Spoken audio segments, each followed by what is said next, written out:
Hi guys, welcome to economics class 23। So आज हम जानेंगे एनपीएस क्या होते हैं, उनका क्लासिफिकेशन क्या है और बेसल रिकमेंडेशंस क्या हैं, उसके बारे में आज हम पढ़ेंगे। तो सबसे पहले जानते हैं नॉन परफॉर्मिंग एसेट या फिर एनपीए जिसे हम कहते हैं वो क्या है।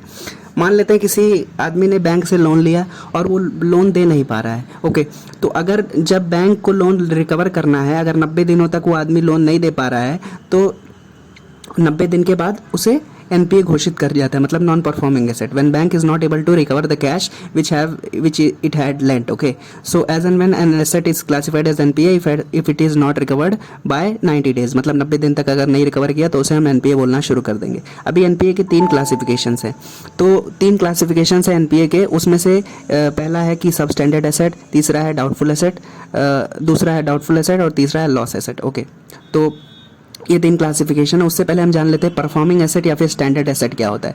वो एसेट मतलब जो इजीली हम रिकवर कर सकते हैं उसे स्टैंडर्ड एसेट वो होते हैं जिसमें they don't carry more than normal risk, मतलब थोड़ा बहुत तो रिस्क रहता ही अगर आपने किसी को लोन दिया, लेकिन ज़्यादा रिस्क ना रहे, नॉर्मली रिस्क रहे कि मतलब हाँ ये लोन दे देगा, तो वो परफॉर्मिंग एसेट होता है या फिर स्टैंडर्ड एसेट होता है। अभी जानते हैं classification of non performing asset. Non performing asset के 3 क्लासिफिकेशन है, 3 टाइप्स होते हैं। सबसे पहला सब स्टैंडर्ड एसेट, मतलब एनपीए में ही 3 कैटेगरी है। पहला कैटेगरी है सब स्टैंडर्ड एसेट, मतलब कोई अगर लोन रिकवर नहीं हुआ 90 दिन तक, उसके बाद में एनपीए बोलना शुरू कर देंगे, तो उन 90 दिनों से लेकर के 18 महीने तक वो सब स्टैंडर्ड एसेट की कैटेगरी में आएगा। मतलब लोन नहीं दिया 90 दिन से 18 महीने तक, तब उसे सब स्टैंडर्ड एसेट बोलेंगे।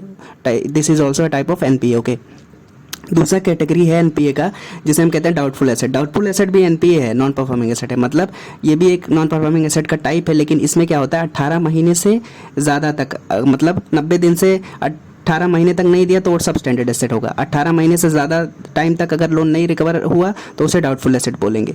अभी तीसरा कैटेगरी है लॉस एसेट। उसमें क्या होता है कि where loss is identified either by banks और इंटरनल ऑडिटर्स, ऑडिट के टाइम पे कि देखो क्या प्रॉफिट हो रहा है, क्या लॉस हो रहा है, एक्सटर्नल ऑडिटर्स के द्वारा या फिर आरबीआई भी के इंस्पेक्शन के द्वारा भी जाना जाता है कि कितने लॉस एसेट्स हैं। Okay, so after 12 months, after another 12 months it is called as loss asset, मतलब 18 महीने से ज़्यादा हुआ तो सब स्टैंडर्ड एसेट, और उसके भी 12 महीने बाद अगर नहीं पे कर पाया लोन तो उसे लॉस एसेट की कैटेगरी में डाल दिया जाता है। Okay, so in terms of RBI guidelines NPAs are classified into 3 categories. Okay, substandard, loss asset और doubtful asset. अभी जानेंगे what is capital adequacy ratio।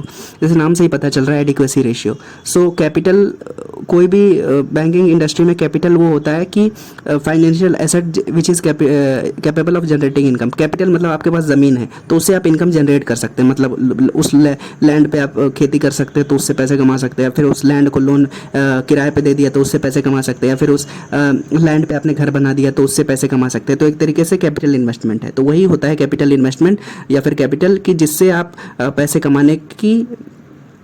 कमा सके, वो ज़रिया होता है, उसी को कैपिटल बोलते हैं। जैसे कैपिटल एक तरीके से गोल्ड भी कैपिटल है, लैंड भी कैपिटल है, आपके पास कोई फैक्ट्री है तो वो भी कैपिटल है, कोई मशीनरी है वो भी आपके लिए कैपिटल इन्वेस्टमेंट है। ओके, सो अभी जानते हैं कैपिटल एडिक्वेसी रेशियो क्या है। So capital adequacy ratio it is a ratio of 2 things, ratio of capital to the risk weighted assets, मतलब किसी भी बैंक के पास में कितना कैपिटल है और कितना उसके पास रिस्की एसेट्स हैं, तो उन्हीं दोनों का रेशियो हम कहते हैं कैपिटल एडिक्वेसी रेशियो। सो कैपिटल एडिक्वेसी रेशियो जानना जरूरी है बैंक के लिए, मतलब कोई बाहर बंदे को जानना जरूरी है कि इस बैंक का कैपिटल एडिक्वेसी रेशियो क्या है।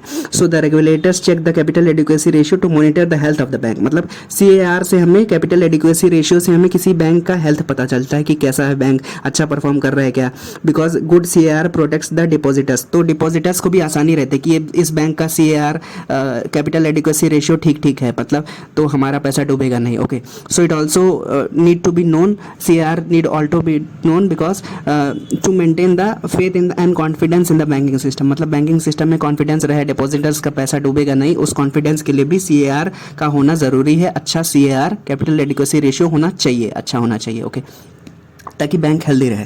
ओके, अभी अगला चीज़ पढ़ेंगे हम बेसल नॉर्म्स। तो Basel norms simply speaking, Basel norms कुछ कमेटी बैठी थी, बेसल कमेटी जिसको बोलते हैं, तो उसके कुछ नॉर्म्स हैं जिसे हम बोलते हैं Basel norms on banking supervision, मतलब बैंक्स के अच्छे फंक्शनिंग के लिए, अच्छे हेल्थ के लिए ये नॉर्म्स लगाए गए कि ये फॉलो होने चाहिए। ओके, सो तो Basel committee on banking supervision is an institution created by central bank governors of 10 countries, तो 10 कंट्रीज़ के गवर्नर्स बैठे थे साथ में और उन्होंने ये नॉर्म्स बनाए थे। Okay, so it was created by central bank governors of 10 nations. Okay, so 1974 में बेसल नॉर्म्स का क्रिएशन हुआ। ओके, सो तो बेसल कमेटी का एस्टेब्लिशमेंट हुआ 1974 में, और ये रेगुलरली मीट करती है 4 times a year. So this committee usually meets at the bank for international settlements. Basel एक जगह है स्विट्जरलैंड में, वहाँ पे मीटिंग होती है जहाँ पे इसका 12 मेंबर का सेक्रेटरीट, परमानेंट सेक्रेटरीट लोकेटेड है। Okay, so the basal committee formulate supervisory standards बनाता है, गाइडलाइंस बनाता है जो बैंक्स को फॉलो करना चाहिए, बेस्ट प्रैक्टिसेस जो बैंकिंग सुपरविजन में फॉलो होने चाहिए ताकि अच्छे से बैंक परफॉर्म कर सके। उसके कुछ रिकमेंडेशंस है, बेसल कमेटी के कुछ रिकमेंडेशंस हैं। सो बेसल 1 ऐसा होता है, बेसल 1, बेसल 2, बेसल 3। तो Basel 1 is a round of deliberations by central bankers, मतलब उन्होंने ही बनाया तो वही मीटिंग करेंगे ना। तो 1988 में the basal committee in Switzerland published a set of minimum capital requirements for banks. मतलब 1988 में बेसल कमेटी के लोग बैठे और इन लोगों ने स्विट्जरलैंड में बैठ करके कुछ नॉर्म्स बनाए, कुछ मिनिमम कैपिटल रिक्वायरमेंट्स बनाए बैंक्स के लिए जो उनको फॉलो करना चाहिए गुड हेल्थ के लिए। सो 1988 में ये बनाया गया, तो उसे हम बेसल अकॉर्ड कहते हैं। मतलब सब लोग मिलके एग्री किए तो वो बेसल अकॉर्ड बन गया 1988 में। और सभी कंट्रीज़ ने 10 नेशंस जो उसके मेंबर्स थे उन्होंने एग्री किया और उसको इन्फोर्स किया, मतलब लागू किया अपने देश में 4 साल बाद 1992 में। सो 1992 में ये बेसल 1 के नॉर्म्स बने, लेकिन अभी दुनिया बहुत आगे बढ़ चुकी है तो ये नॉर्म्स आउटडेटेड हो गए हैं। तो the world has change since then and financial businesses risk management practices have developed, नए नई चीज़ें आ गई हैं, तो ये नॉर्म्स को भी अपडेट होना चाहिए ना। तो इस वजह से बेसल 2 नॉर्म्स आए, बेसल 3 नॉर्म्स आए। तो बेसल 1 का बेसिकली फोकस था क्रेडिट रिस्क पे, ये केवल क्रेडिट रिस्क पे फोकस करता था। मतलब बैंक के जो एसेट्स हैं ना उसको 5 कैटेगरी में इसने डिवाइड कर दिया था बेस्ड ऑन रिस्क। तो मतलब जो बैंक के assets of banks were classified and grouped into 5 categories according to the risk they carry. Okay, so कोई मतलब बैंक का ये एसेट है कि जिसका 0% रिस्क है, 10% रिस्क है, 20% रिस्क है, 50% रिस्क है, 100% रिस्क है, ये कैटेगरी बनाई इसने बेसल 1 नॉर्म्स ने। ओके, बेसल नॉर्म्स ने बैंक्स में रिस्की एसेट्स की कैटेगरी बनाई, 5 कैटेगरी बनाई थी जो ये है। इसी तरीके से बेसल 2 नॉर्म्स थे, बेसल 3 नॉर्म्स थे जिन्होंने कुछ रिकमेंडेशंस दिए जो बैंक्स को फॉलो करना चाहिए अच्छी हेल्थ के लिए। Okay, so these were the few things about NPAs and its classification. Capital adequacy ratio क्या है, जो कि ratio of capital to risk weighted assets है।